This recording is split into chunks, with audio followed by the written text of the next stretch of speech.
Hello students, welcome to MS Learning. আজি আমি আৰম্ভ কৰিম ক্লাস 10 ৰ গণিতৰ চেপ্টাৰ নম্বৰ 10 আৰু বৃত্ত। এই চেপ্টাৰটোৰ নাম হ'ল কি বৃত্ত। এই বৃত্ত চেপ্টাৰটোৰ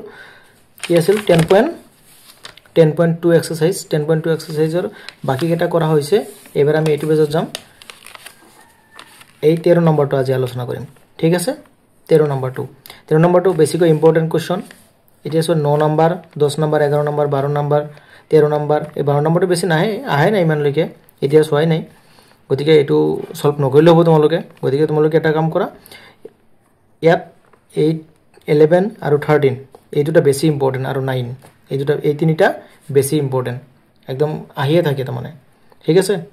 গতিকে তোমালোকে এইটো চেনেলটো যদি সাবস্ক্ৰাইব কৰি ৰাখা তেনেহলে তোমালোকে কোনটো চেপ্টাৰৰ পৰা কিমান মাৰ্ক আহে কোনটোত কিমান নম্বৰ মানে পাব লাগিব বা কোন কেটা কোৱেশ্চন বেছিকে আহে বা আলোচনা কৰিব লাগে হেইবিলাক কোৱেশ্চন মই বেছিকে আলোচনা কৰিম এইটো চেপ্টাৰৰ হেকত বা যেতিয়া ধৰা পি টেষ্ট আহিব পি টেষ্টৰ সময়ত বেছিকে আলোচনা কৰিম তোমালোকে ভাল নম্বৰ পাব বুলি মোৰ আশা আছে ঠিক আছে গতিকে আজি আমি আৰম্ভ কৰিম 13 নম্বৰটো 13 নম্বৰ প্ৰমাণ কৰা যে এটা বৃত্তক স্পৰ্শ কৰি থকা এটা চতুৰ্ভুজৰ বিপৰীত বাহুবোৰে বৃত্তটোৰ কেন্দ্ৰত সন্মুখকৈ সম্পূৰক কোণ কৰে সম্পূৰক কোণ তোমালোকে জানাই ইয়াৰ আগৰ ভিডিওত মই কৈ দিছিলো যে সম্পূৰক কোণ মানে কি আছিল দুটা কোণ যোগ কৰিলে কিমান হ'ব লাগিব 180 হ'ব লাগিব ঠিক আছে আৰু হেতু আমি প্ৰমাণ কৰিম এতিয়া চোৱা মই চিত্ৰ আঁকি আছো তোমালোকেও আঁকিবা তোমালোকে কম্পাসেৰে সদায় আঁকিবা নহলে তোমালোকৰ চিত্ৰবিলাক অলপ তেৰা হ'ব পাৰে মই এনে আঁকি আছো ঠিক আছে এটো অলপ তেৰা হ'ব পাৰে কিন্তু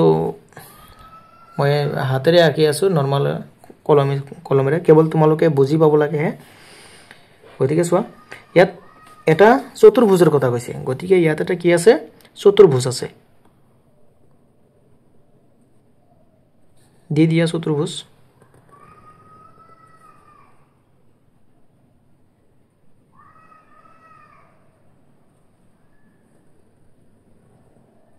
ঠিক আছে আৰু কি কৈছে চোৱা এটো হল ও কোণ আৰু কি কৈছে চোৱা এইটোৰ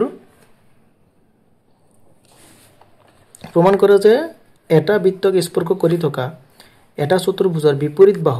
বাহুবোৰে বিপৰীত বাহু কোণবিলাক এ বি আৰু সি ডি আৰু এটো হল পি কিউ আৰ এস ঠিক আছে গতিকে কি কৈছে আমাৰ বিপৰীত বাহুবোৰে কেন্দ্ৰত যি কোনো এইটো বাহুৱে বিপৰীত কি কোণ উৎপন্ন কৰিছে এইটো কোণ ঠিক আছে আৰু ইফালে এইটো হ'ব ঠিক আছে মানে এই কোণ আৰু এই কোণ কি কৰিব লাগিব যোগ কৰিলে 180 হ'ব লাগিব আৰু এই কোণ আৰু এই কোণ যোগ কৰিলে কিমান হ'ব লাগিব 180 হ'ব লাগিব গতিকে আমি এটা বস্তু অঙ্কন কৰি লম অঙ্কন কৰাটো পিছত বুজাই দি আছো গতিকে তোমালোকে আগতে এইটো আঁকি লবা লোৱাৰ পিছত প্ৰথমতে ইয়াৰ পৰিচয়টো আমি দি ল'ব লাগিব তোমালোকে স্কেল ব্যৱহাৰ কৰিবা ঠিক আছে মই স্কেল ব্যৱহাৰ কৰিলে হয় মই স্কেলটো আজি মই স্কুলত এৰিয়া হেলু সেই কাৰণে অলপ অসুবিধা হৈছে গতিকে তোমালোকে নিশ্চয় বুজি পাইছাই কি জানি যে বৃত্তটো এনেকৈ হয় আৰু ইনটো এটা চতুৰ্ভুজটো আমাৰ কোনো মাপজোখৰ দৰকাৰ নাই এনে আঁকিলে হল কিন্তু বস্তুটো স্ট্ৰেট হোৱা নাই তাতে অলপ তেৰা হৈছে আৰু তোমালোকে ভালকে আঁকি লবা সোৱা তোমালোকে এটো হল কি চিত্ৰত ও কেন্দ্ৰীয় বৃত্তক এ বি সি ডি চতুৰ্ভুজটোৱে কি কৰিছে পি কিউ আৰ আৰু এস বিন্দুত স্পৰ্শ কৰিছে তে প্ৰমাণ কৰিব লাগে যে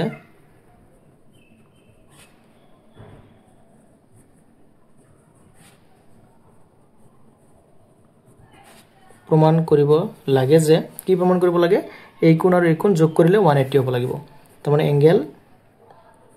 এ ও বি মানে এ ও বি আৰু সি ও ডি প্লাস এংগেল সি ও ডি ঠিক আছে ইকুয়াল টু কিমান হ'ব লাগিব 180 ডিগ্ৰী আৰু কি হ'ব লাগিব angle A O D plus angle B O C কিমান হ'ব লাগিব এইটো 180 হ'ব লাগিব ঠিক আছে এতিয়া চোৱা আমি এটা বস্তু অঙ্কন কৰিব লাগিব এটা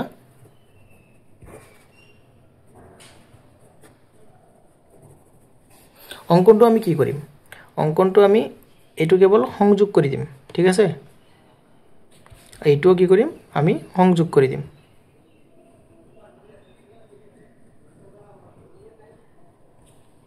এটো সংযোগ কৰি দিম সংযোগ কৰাৰ লগে লগে আমাৰ এই কিমান কেটা ভাগ হল বহুত কেটা ভাগ হৈ গেল তে ভাগৰ লগে লগে এই ভাগ কেটাৰ আমি নাম লিখি দিম এই চিত্ৰটো অলপ মানে বেজালে হল গতিকে একো নাই বুজি পালে হল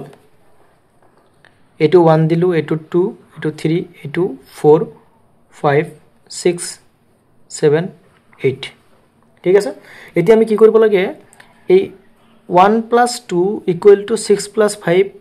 কৰিলে আমাৰ যাতে 180 ডিগ্ৰী হয় এটো আমি প্ৰমাণ কৰিব লাগে তাৰ কাৰণে আমি প্ৰথমতে কি কৰিলাম এই ত্ৰিভুজটো আমি কি কৰিলাম অঙ্কন কৰি এই হৰবম কৰিলাম হৰবম কৰি 1 আৰু 8 সমান বনাম ঠিক হেতৰে 2 আৰু 3 4 আৰু 5 6 আৰু 7 এনেকে বনাইলাম আগতে ঠিক আছে আগতে অঙ্কনটো লিখিলো সোৱা কি কৰিছো PR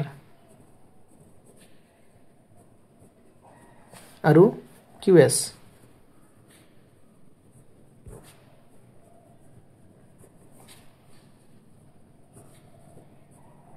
সংযোগ কৰা হল এতিয়া হে প্ৰমাণৰ কাৰণে প্ৰথমতে আমি ত্ৰিভুজটো লম AOP ত্ৰিভুজ AOS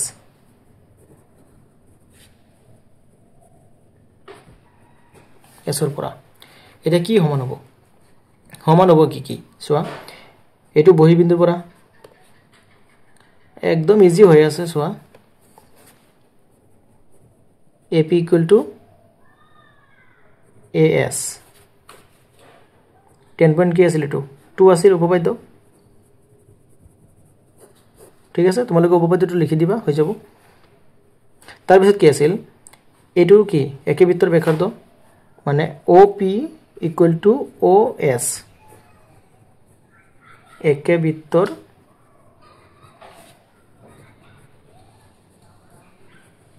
ব্যাসাৰ্ধ তে দুটা হল আৰু এটা কি হ'ব সাধাৰণ বাহু হ'ব OA = OA সাধাৰণ বাহু ঠিক আছে তো এটাকে আমি হৰবম কৰিব পাৰিম তিনিটা শর্ত হয়ে গেছে গতিকে ত্রিভুজ AOP হরবম sin A2 AOS ব্র্যাকেটত হ'ব ট্রিপল S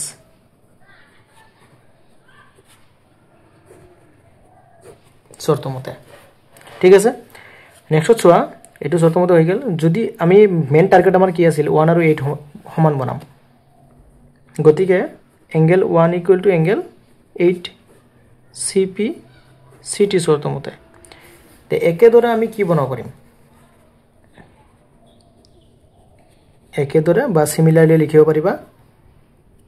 যদি 1 আৰু 8 সমান 1 আৰু 8 সমান তেনে 2 আৰু 3 সমান হ'ব 2 = 3 তাৰ পিছত কি হ'ব 2 3 হলে 4 আৰু 5 5 সমান হ'ব তাৰ পিছত 4 আৰু 5 হলে 6 আৰু 7 তাৰ পিছত চোৱা ইয়াৰ পিছত আমি গোটেই কেটা প্লাস কৰি দিম চোৱা নাও angle 1 plus angle 2 plus angle 3 plus angle 4 plus angle 5 plus angle 6 plus angle 7 plus angle 8 = 360 degree হ'ব এটো তোমালোকে জানাই গতিকে আমি কি কৰিম আমাৰ কি লাগে আমি কি কৈছিলো যে angle 1 plus angle 1 plus angle 5 plus angle 6 এই কেটা আমি প্লাস কৰিলে 180 ডিগ্ৰী হ'ব লাগিব গতিকে 1 angle 2 angle 1 angle 2 5 আৰু 6 ৰাখিম ইয়াৰ পৰা তে angle 1 তো আছে 2 আছে 3 হলনি আমি হয় 1 নহলে 2 নহলে 5 নহলে 6 হ'ব লাগিব তে 3 হলনি আমি কি লিখিব পাৰিম যেহেতু 3 = 2 গতিকে angle 2 plus 4 ৰ হলনি কি angle 5 এতিয়া 5 to 5 আছে plus 6 ৰ হলনি আমাৰ 6 লাগে গতিকে 6 থাকিব 7 ৰ হলনি 6 plus 8 ৰ হলনি 1 = 360 ডিগ্ৰী গতিকে এটা ডবল আছে গতিকে twice angle 1 twice angle 2 twice angle 5 twice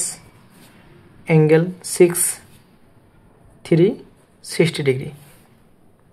2 common ahibo angle 1 angle 2 angle 5 plus angle 6 equal to 360 degree এতিয়া সোয়া এই দুটো আমি প্লাস কৰিব পাৰিম যে angle 1 plus angle 2 এটো এটা হ'ব plus angle 5 plus angle 6 এটো প্লাস কৰিব পাৰিম 2 পূৰণ হৈ আছে ইফালে গৈ হৰণ হ'ব 360 divided by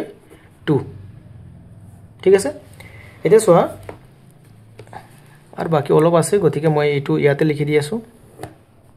সো এই দুটো প্লাস কৰিলে কি হ'ব 1 আৰু 2 প্লাস কৰিলে angle AOB plus 5 আৰু 6 প্লাস কৰিলে angle COD এটা সো 1 আৰু 2 প্লাস কৰিলে angle AOB 5 আৰু 6 পূৰণ কৰিলে COD ঠিক আছে ঠিক এইদৰে হৈছে COD equal to 2 এৰে হৰণ কৰিলে আমাৰ কিমান হ'ব 180 ডিগ্ৰী হ'ব গতিকে 180 ডিগ্ৰী এটা হল আৰু একেদৰে আমি কি লিখিব পাৰিম একেদৰে angle BOC plus AOD equal to 180 degree আৰু এটো আমাৰ কি হল প্ৰুফ হৈ গেল ঠিক আছে এটো এখিনিয়ে আজিৰ পৰা এটো এক্সাৰসাইজ শেষ হল মানে এটো চ্যাপ্টাৰ শেষ হৈ গেল